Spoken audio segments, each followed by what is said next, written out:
they got to keep the community safe, and nobody says an officer has to go out there and get stabbed before they use lethal force. What's up, guys? Today we're going to do a breakdown of a burglary turned to an arson, turned to a less lethal force to a deadly force situation. This is in the incident that happened in LA on July 29th, 2024.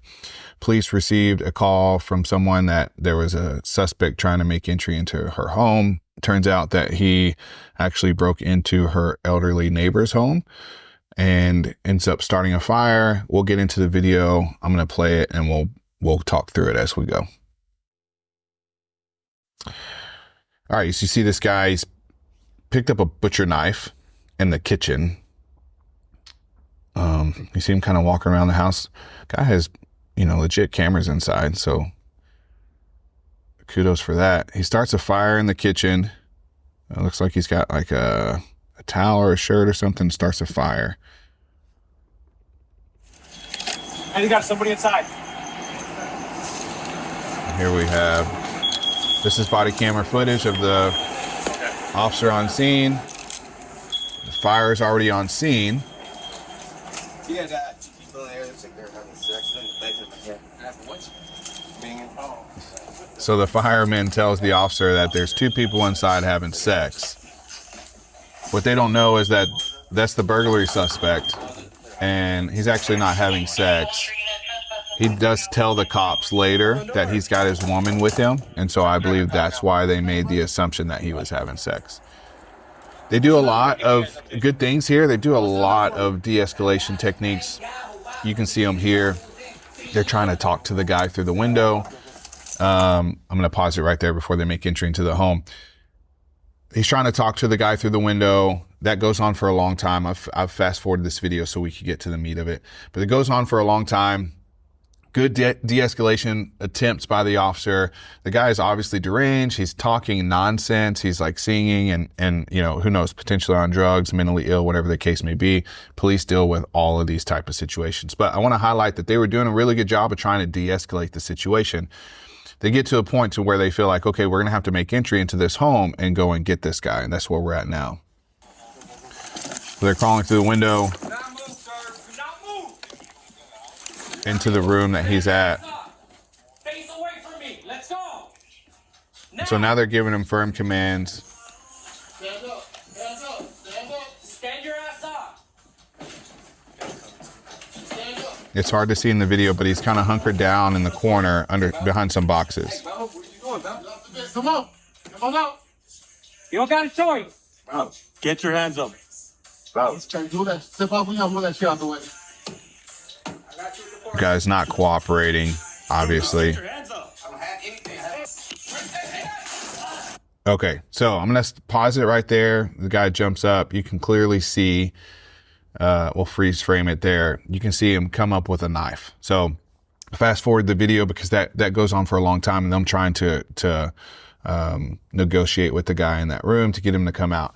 They end up going to try to get closer to him. I think they're going to try to put hands on him. The guy comes up, has a huge butcher knife, the one that he grabbed earlier. What's really interesting about this video is they had less lethal coverage, which is good. Always need to have less lethal coverage. They had lethal coverage, which is good. They had less lethal options as well, but they had lethal coverage. What is interesting is that when this guy pops up with a knife, nobody actually shoots him. No lethal force is used.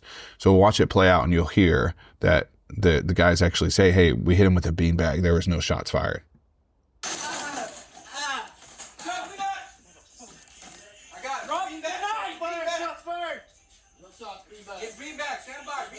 Okay, so you hear that? It said shots fired, shots fired. And somebody said it's a beanbag, no shots, beanbag. So they use a 40 millimeter launcher to deploy beanbags and to drop this guy.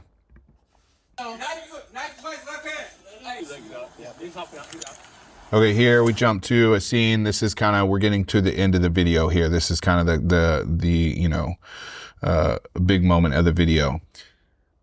In these type of scenarios, what happened was The officers could not get this guy to comply. He would not comply with them. And so what they did is what we call a surround and call out. They broke down, they provided a perimeter, and then they called out SWAT. Okay. So SWAT is setting up outside. They start replacing patrol officers with the perimeter, and they start developing a plan to make entry to go get this guy.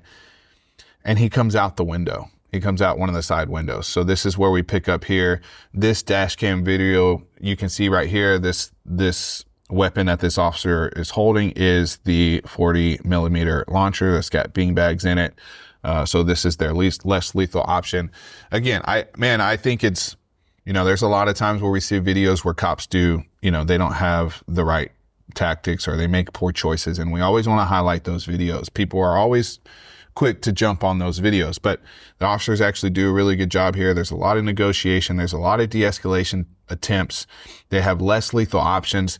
There was clearly an opportunity to use lethal force when this guy jumped up with a knife in his hand. And whether it be restraint, you could call it restraint. Maybe you could call it lack of decision or slow reaction time by not using lethal force. Either way, it kept the guy from getting killed in that moment. We'll see how this plays out here. Sir, come on towards me. Come to me, please. You'll hear the tactics here. Can I get you some help? Come on over here. Officer saying, hey, we'll get you some help. This way. A lot of de-escalation attempts again. Saying, we don't want to hurt you. Come over here. It's safe over here. Show me your hands, please. Show me your hands, Make please. sure there's nothing in your hands and come this way. It's hard to see, but the guy has like a towel wrapped around him so they can't see his hands. Sir, it's safer for you over here.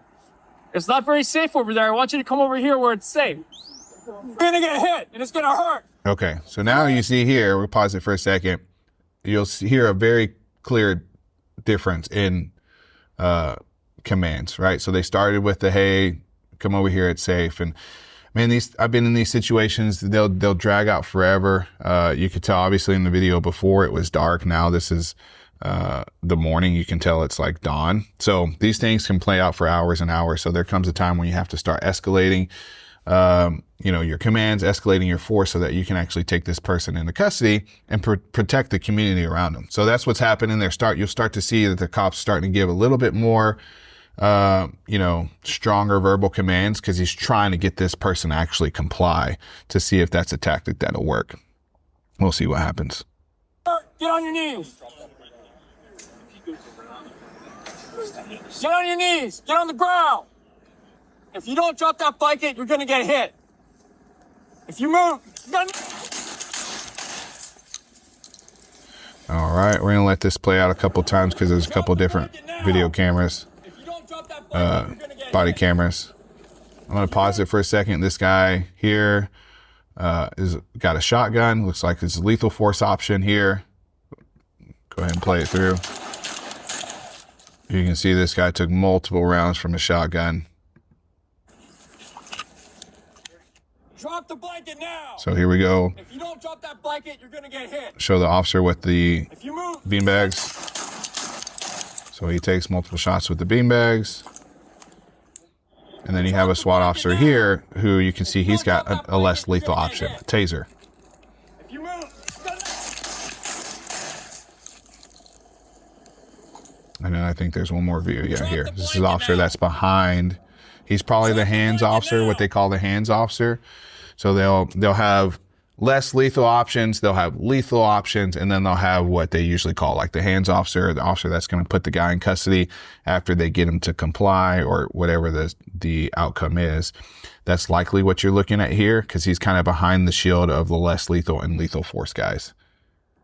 if you don't drop that blanket, you're going to get hit. If you move, he's going to... All right. So final thoughts. Again, I mean, this guy's obviously deranged. He's not using, proper English when he talks. He's saying all types of wild things. Maybe he's on drugs, mentally ill, whatever the case may be. Officers did a great job. I mean, it's terrible at the end of the day that they had to unlive this guy. They got to keep the community safe, and nobody says an officer has to go out there and get stabbed before they use lethal force. So they put this guy down.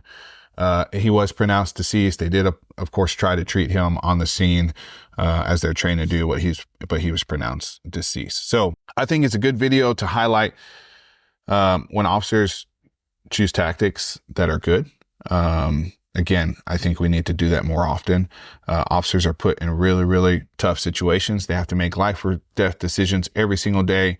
As a former officer and as a former SWAT officer, I have been in these situations. So lift up your police officers when you get the opportunity. As always, make sure that they know that you support them because they need it. I appreciate you guys watching this video.